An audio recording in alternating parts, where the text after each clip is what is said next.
I was like, I've watched porn. Here's the thing. I don't scream, and I don't squirt. I know, I'm sorry, Burbank, I'm sorry. People squirt, and they're proud of it, too. They're like, oh, look at the yardage on that, or we're like, oh my God, if anything ever comes launching out of my vagina, I'm going right to the hospital, okay? But I was like, those two things I don't do. He said, well, who have you been dating? But one of my friends is, she's a very angry single person. Like, she's, and nobody should worry about it. I mean, maybe that guy, but like, no, when you're single, it's fun, like, have fun, enjoy it, right? It's fun to be single. It's fun to be in a relationship, whatever, but she's not like that. Like, she hates it. So she's doing online dating, which I tried a very long time ago. I tried, like, the sad first version. I tried eHarmony when I think, like, that was cool back then, but now it's, like, the sad one. But I tried it for a second. And first of all, I was trying to fill out that form, and there was just pages and pages of questions. And I started to feel bad about myself, because it's like, what are your activities and your hobbies? I was like, I don't fucking have any. Like, is happy hour an interest?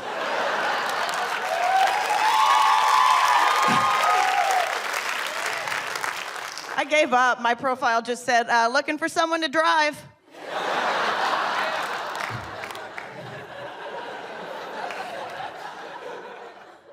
And after that, though, I moved in with somebody after that. And we were together for like 5 years. We lived together for a year, 2 months. Because that's when I realized, like, when you live with someone, they're there. All the time. I'd come home and I'd be like, what the fuck are you doing here? And it's like, I know it's a good thing, right? When you're happy and you're in a relationship, and it's a good, but for me, I think it's very important to live together first, right? Because you find out, your deal breakers. You find, like, here's an example. When he and I were living together, he broke his leg, which, whatever, I guess hurts, but shut up. So he was just like hobbling around the house, oh, my leg, and I was like, I said, you need to take your Vicodin. Take your Vicodin. The doctor gave you all that Vicodin. You need to take it. He said, Sarah, I don't like to take prescription medication. And that's when I knew.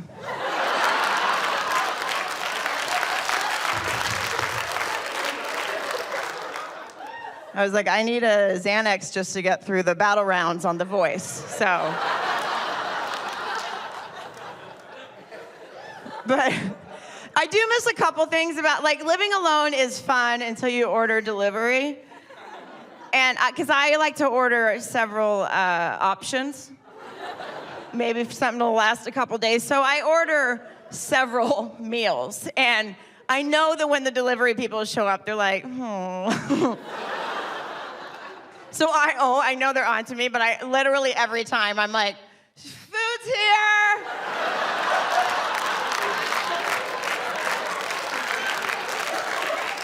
Well, they probably can't hear me. He's in the shower, because we just got done fucking.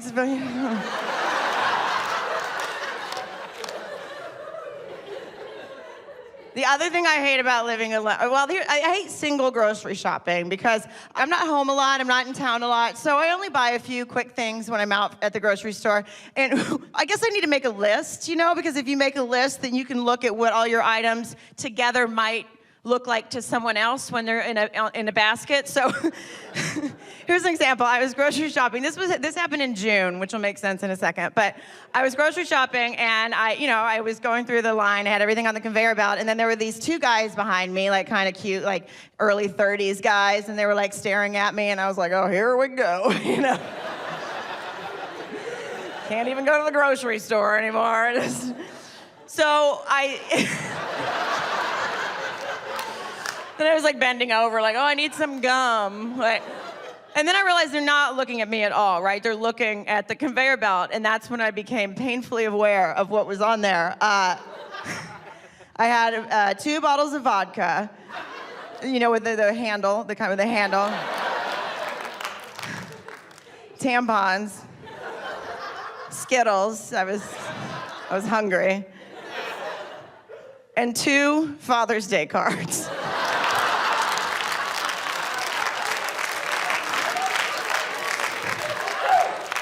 was like, oh my God, these guys aren't checking me out. They're just looking at me like, oh my God, look at that girl with her period and her drinking problem and all those dads. But my friend who's doing, she's doing online dating. How many people here are doing I keep saying online dating like I'm 100, but on the online, when you go in, anybody here doing it? Thank you for being honest. The rest of you are fucking liars. You're liars, There are millions and millions of websites and millions of people on them. Really, out of all of you, just those two are on it? Fuck you, I'll find you. I will. I have a great memory for faces and nothing but time on my hands. I will go home tonight and I will find you on Farmers Only. I know you're on there. Have you guys seen, by the way, the Farmers Only, the dating website? Oh my God, I'm obsessed with it. If you don't know what it is, it's a dating website for farmers only. And the commercials are my favorite thing in the world. If you haven't seen one, you need to go home tonight and you need to Google it and then maybe throw out your computer. But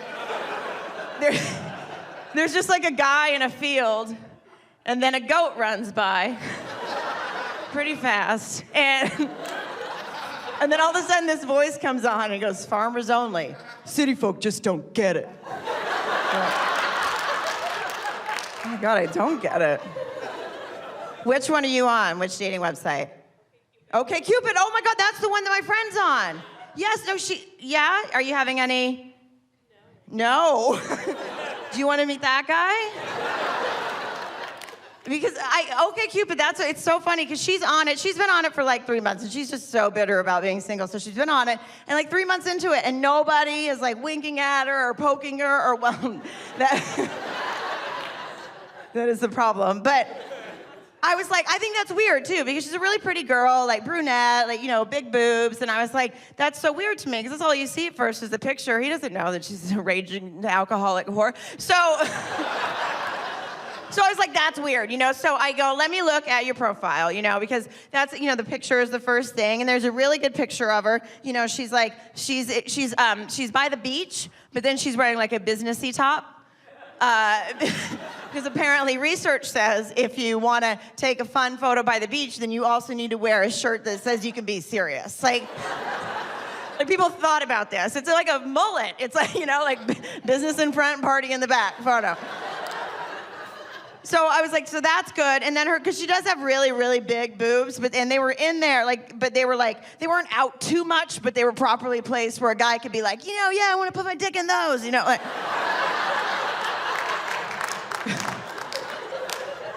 Which, by the way, guys, that's just for you. If your lady does that for you, that's for you. There's nothing that we gain. I want to bring back this invention that I think is a great invention. It's called the period. Do you guys remember this it was this perfect little dot. It was about this big, and we used to use it to end a sentence, and more importantly, a conversation. Do you guys remember? We used to use it. It was perfect. I loved this little thing. So, because you used to be able to text a friend, see you tomorrow, period, and then you would see her tomorrow, right? That's how it should be. But now I text a friend, see you tomorrow, period, and she texts me back a heart. Well, I can't just leave a dangling heart, right? Because I'm not an asshole. So fine, I'll reciprocate the heart with a heart, right? So now she does a heart, I do a heart. Are we happy now? Can I see you tomorrow now? No. Now she has to double up her hearts. Okay, so now she does 2 red hearts, I have 1 red heart, and now I have to double up my hearts, but now I'm gonna, sift through to find a different color heart just to be unique and different, right? So now I'm sifting through and I find 2 yellow hearts. Okay, 2 yellow hearts, 2 red hearts. Are we happy? Can I see you tomorrow now? No. Now she has to do heart, heart, unicorn. Fine, I'll play. You want to do that game? Okay, fine. I'll do heart, heart, turtle, because I feel like a turtle is worth as much as a unicorn and is a little underappreciated, right? So now she's done heart, heart, unicorn. I've done heart, heart, turtle. Is that enough? Can I see you tomorrow now? No, now she has to like my heart, heart, turtle. We are liking likes now. A heart is a like. How much liking do we need to feel loved and validated and appreciated in this world? Now we are in a vortex of liking. I'm liking her heart, heart, unicorn. She's liking my heart, heart, turtle. We're liking. And now I've almost killed someone because obviously I'm texting and driving. Because we would rather die and kill another person than just end a sentence with a fucking period.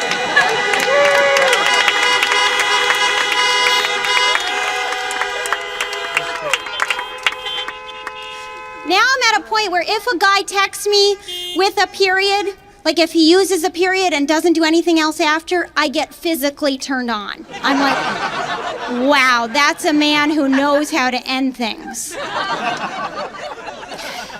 Or pick up the phone, guys who pick up the phone really have a leg up, because nobody does that anymore. So if a guy calls you, it's kind of like, whoa, this is interesting. I met a guy on Twitter recently, which I thought was okay because it's like I wasn't looking, he slid into my DMs and we were sort of messaging for a long time, and then we started FaceTiming. But there's a new thing happening now, I feel, because of all the Me Too stuff, where guys are actually being creepier by not being creepy. Which is honestly starting to creep me out more than when they were just creeps, right? Because we used to know where they were. We'd be like, there's a creep, there's a creep. Now they're all like, I'm not a creep. I respect women. I respect you.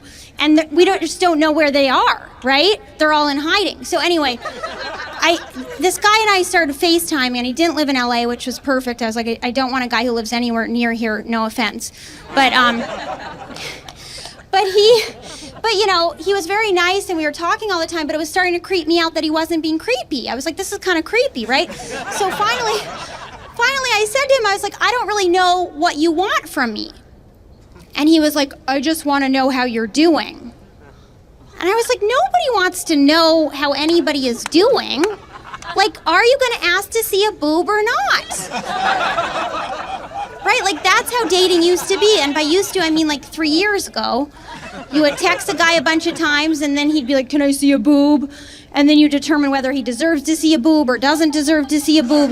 Usually not, but maybe on special occasions. And yes, I start with one. I'm not going to just come out and show both at the same time because, I hold out. So he said to me, he's like, well, you don't strike me as the type of girl who would like it if a guy just asked to see her boob. And I was like, well, yeah, I'm not that type of girl, but you have to be a little creepy so I can be all coy and taken aback, right? Like, you have to push the envelope a little so I can be like, what? And then he started negotiating. He's like, well, technically I did ask to see your dress at one point. And I was like, a girl would ask to see my dress. Like, that doesn't count, right? And he's like, well, I did see your shoulder once. I was like, my shoulders are out all the time. Like, that's not sexual. And then he just got so fed up with me, he was like, listen, if you want to show me your boob, just show me your boob. And I was like, I am not that kind of girl. Like, I don't know where you got that from. I don't know what other girls you're talking to online who would just come out and show you a boob just because you asked, but frankly, that's not me. I'm very offended that you would think of me that way, and you've really crossed the line. And he's like, I'm sorry, I didn't mean to offend you. I was like, well, you did. It's like the next day I see my sister in the kitchen, and she's different. She got cookie smock on. Beautiful sun's hitting her. She's gorgeous. She's happy, making cookies. Well, I couldn't help it, I'm not a mother, so I got questions. And I just looked at her and said, do you remember? And she was like, I was like, oh. I go, do you remember telling your baby to shut the fuck up?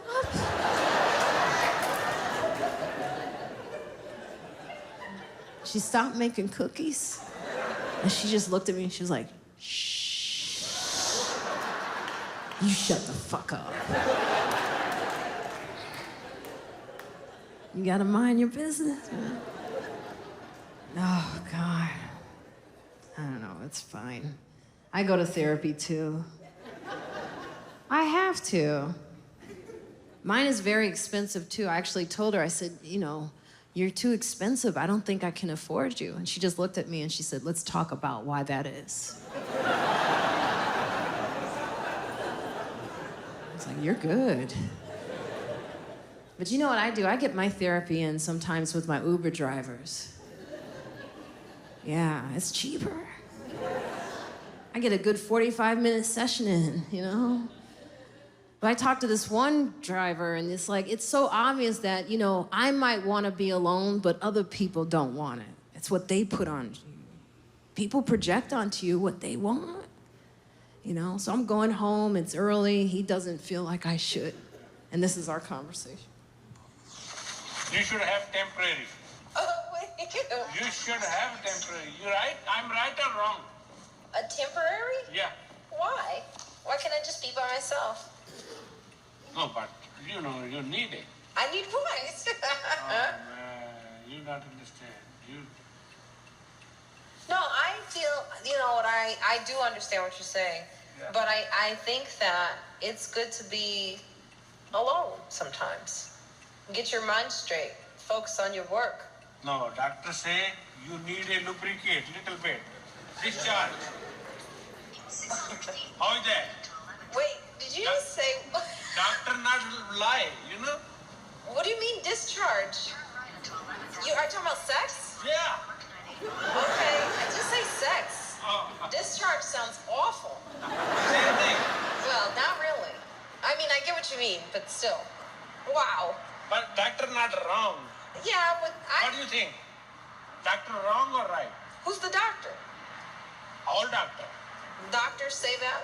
Yes. Is this guy following us? Look what I'm concerned about. A normal girl would have got out and said, this guy's a creep. I was like, hey, let's hang out. I had nothing else to do. But I do like being alone, and I don't have kids. I'm a cat lady, that's happening. I'm a cat. I love my cat. Oh, the cat ladies are clapping. Oh, I got my cat when I was real lonely, because that's what women do. When they get lonely, they get something that can't leave. I say I rescued that cat, but I stole that motherfucker. I named him Billy Bob Thornton. After the movie Monsters Ball. Now, you know, it's an old movie. If you didn't see it, it's basically a movie about a woman that gets depressed and then she turns to Billy Bob Thornton. Because what other reason would any woman turn to Billy Bob Thornton but depression? And there's that great scene right before they're about to do it, and she looks at him, she's like, I need to feel good. Make me feel good. I need to feel good. Make me feel good. I need to feel good.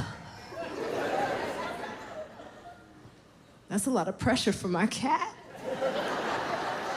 Poor Billy. There was a cat behind my building that was in heat for a long time. That's a crazy sound to hear. Because the cat was just out there screaming, just...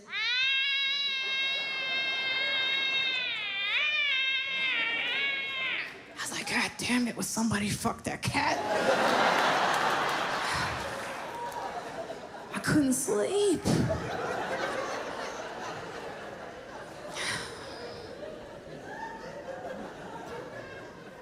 Then I heard it out there one time, and it sounded like it was getting it. It was just out there, just...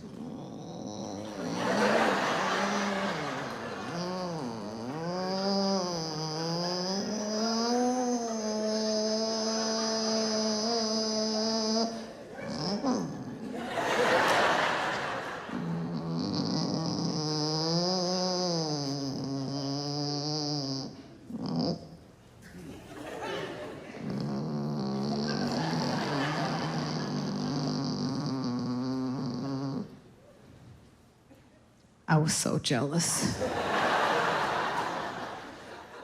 I was like, that must be some big cat cock out there. That's probably a black cat.